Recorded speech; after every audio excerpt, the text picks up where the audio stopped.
Good morning, dear students. Let's start with a quote said by Einstein. He said, "Once you stop learning, you start dying." Means जिस दिन हम सीखना बंद कर देते हैं, that day we start dying.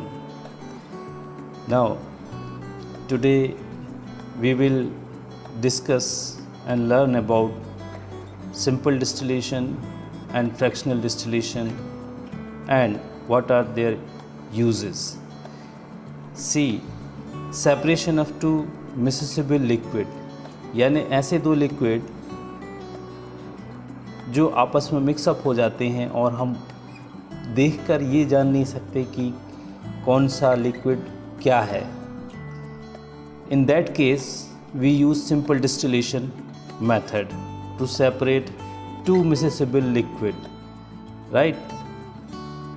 We have taken example acetone and water here. Next, you can see what is the procedure, how we will separate out, and what is distillation, that we need to understand.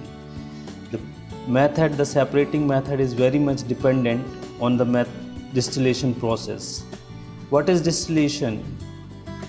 Distillation is actually composed by two processes. The first one is evaporation. You know evaporation. And second one is condensation.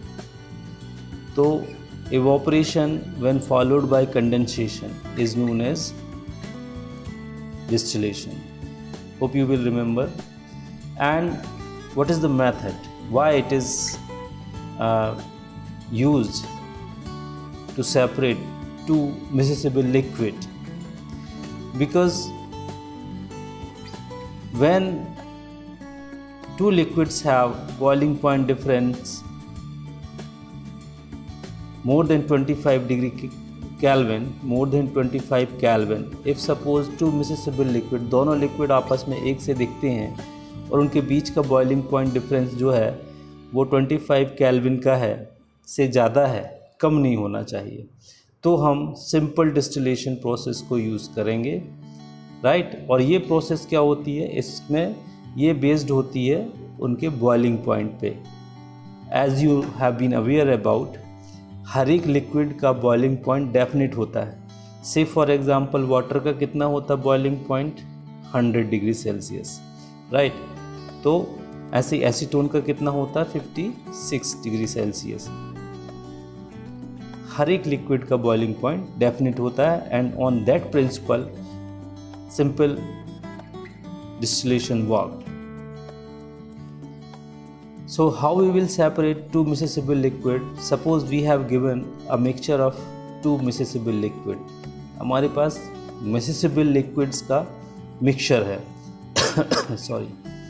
As we have aware about the boiling point difference between water and acetone.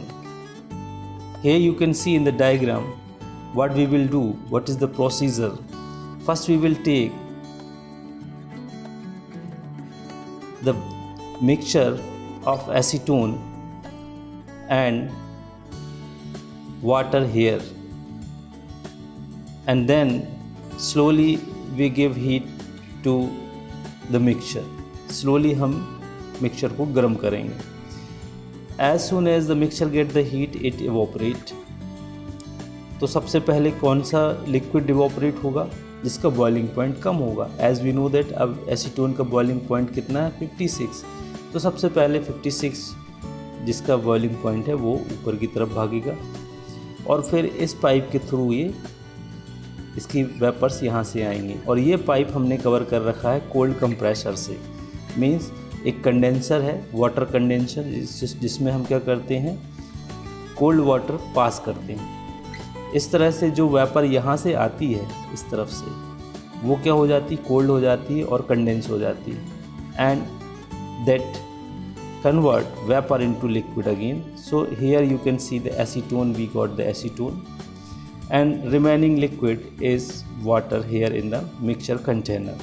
And we use the thermometer so that we get to know that the temperature should not reach 100 degrees Celsius. Otherwise what will happen, the water molecules also start getting evaporate. तो उसको evaporate नहीं होने देंगे, हम acetone को evaporate होने देंगे. So in this way this method is working.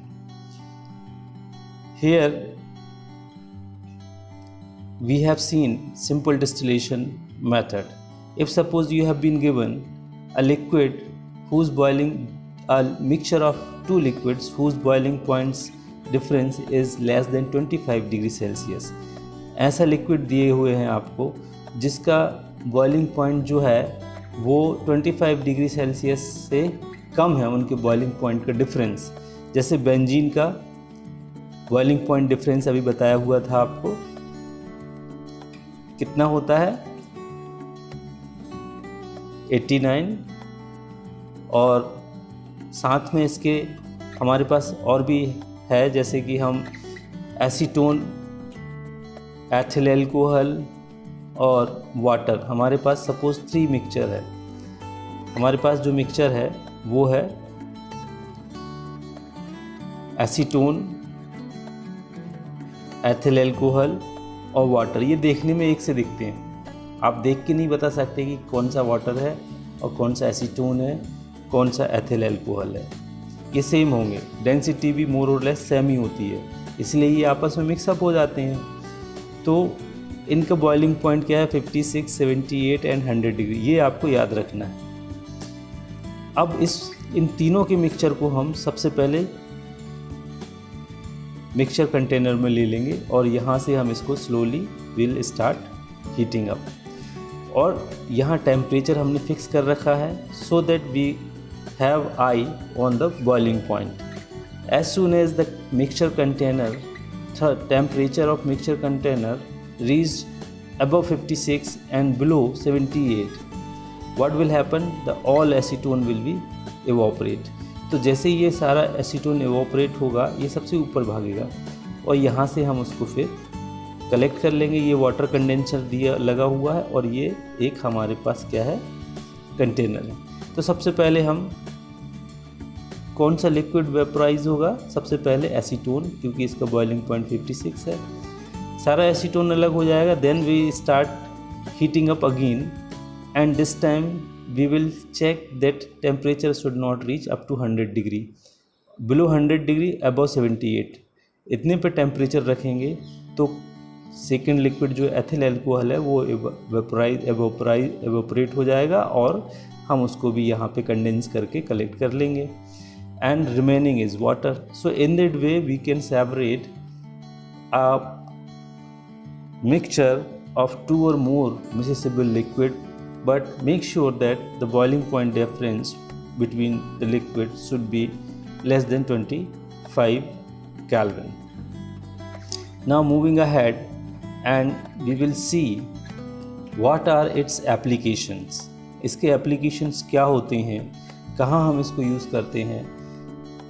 Fractional distillation method have a variety of applications. For example, you can see we take out crude oil from petroleum well, and crude oil is a mixture of many liquids like petrol, diesel, kerosene, etc. To separate those components we use fractional distillation. Similarly, we know that the air is a mixture of so many gases. How we will separate out those gases? By fractional distillation. So in that way it is widely used and its application is very, very important. Now we will see how we will separate the component of air by fractional distillation. Fractional distillation से हम जो component of air है उसको कैसे separate करेंगे वो हम आगे देखेंगे. हम सबसे पहले कुछ स्टेप्स इसके फॉलो करेंगे. वो क्या स्टेप्स हैं वो, first of all we will take the component of air. Air के जो मिक्सचर है उसको हम ले लेंगे सबसे पहले, और उस मिक्सचर को सबसे पहले हम क्या करेंगे, कंप्रेस करेंगे। आप देख सकते हो कंप्रेस, यानी सबसे पहले उसको कंप्रेस करेंगे, फिर उसको कूल करेंगे, यानी पहले प्रेशर को इंक्रीज़ करेंगे, रिमेंबर, और फिर टेम्परेचर को हम क्या करेंगे, कम कर देंगे। तो याद रखिए कि टेम्परेचर जब कम करेंगे, यानी कि जो गैसेस के पार्टिकल्स अभी दूर दूर हैं, जब टेम्परेचर कम करेंगे तो ये पार्टिकल्स पास हो जाएंगे, और जब इस पे प्रेशर भी अप्लाई करेंगे तो ये और पास हो जाएंगे। तो जब गैसेस के पार्टिकल्स पास आ जाते हैं तो वो किस में चेंज हो जाते हैं, लिक्विड में चेंज हो जाते हैं। तो हमारे पास mixture of liquid air will be obtained by increasing pressure and decreasing temperature. Please do remember, ये करने पे हमें लिक्विड एयर मिल जाएगा। फिर हम यहाँ करेंगे, इसको वही मिक्सचर फ्रैक्शनल डिस्टिलेशन कॉलम में रखेंगे और स्लोली इसको हम गर्म करेंगे, और अलग अलग हाइट पे, अलग अलग बॉइलिंग पॉइंट पे हमको different component of air obtained हो जाएंगे। Let's see how we will perform this. Here you can see the boiling point of oxygen is given 183 and argon is 186. This is very important type of structure.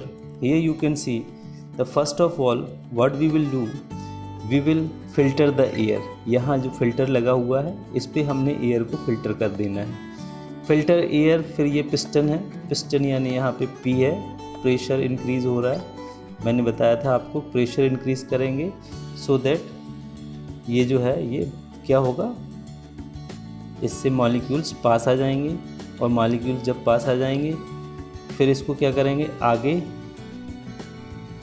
बढ़ा देंगे, और आगे करने के बाद आप देख सकते हो कि hot air is going up, hot air जो है वो चल रही है ना।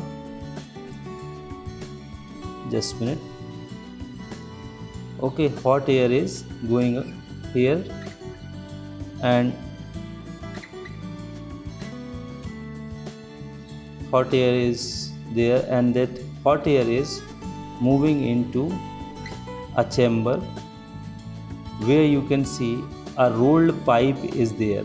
एक rolled pipe है, और इसमें से आप देखो फ्रीजिंग कोल्ड एयर वाटर को पास कर रहे हैं, यानी ठंडा पानी इस पाइप से जब निकलेगा तो ये पाइप को भी क्या करेगा, ठंडा कर देगा, और यहाँ से जो है वो हॉट एयर एंटर कर रही है। जब ये हॉट एयर एंटर करती है, उस ठंडे पानी को टच करती है, तो क्या हो जाता है, वो भी ठंडी हो जाती है। तो इस तरफ का पोर्शन आप देख सकते हैं एकदम ब्लू है, और इस तरफ का पोर्शन जो है वो हॉट है, यानी चैम्बर में आधा जो है एयर हॉट है, और उसके बाद ठंडा होने के बाद चैम्बर में वो ब्लू से शो किया गया है।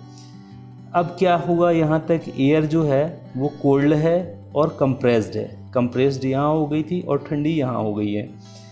जैसे ही ये कोल्ड एंड कंप्रेस्ड एयर आगे बढ़ती है, right, what will happen, carbon dioxide जो गैस है यहाँ पे कंप्रेस होकर किस में कन्वर्ट हो जाती है, सॉलिड में। और ये सॉलिड कार्बन डाइऑक्साइड को हम क्या कहते हैं, ड्राई आइस कहते हैं। क्या कहते हैं, dry ice. You can see dry ice written. So in that way dry ice is separated out here, and whatever the liquid air is left, it is passed through the expansion jet. There हमने देखा था कि nitrogen का boiling point ज़्यादा है, argon का कम है। तो आर्गन और नाइट्रोजन यहाँ पे फ्रैक्शनल डिस्टिलेशन कॉलम में सेपरेट हो जाती है, and what is left, oxygen in the form of liquid. तो इस तरह से component of air will be separated out by distillation, fractional distillation method. Further ahead you can see its variety of application we have studied, and I hope you enjoy the video. Thank you so much for watching. Take care. God bless you.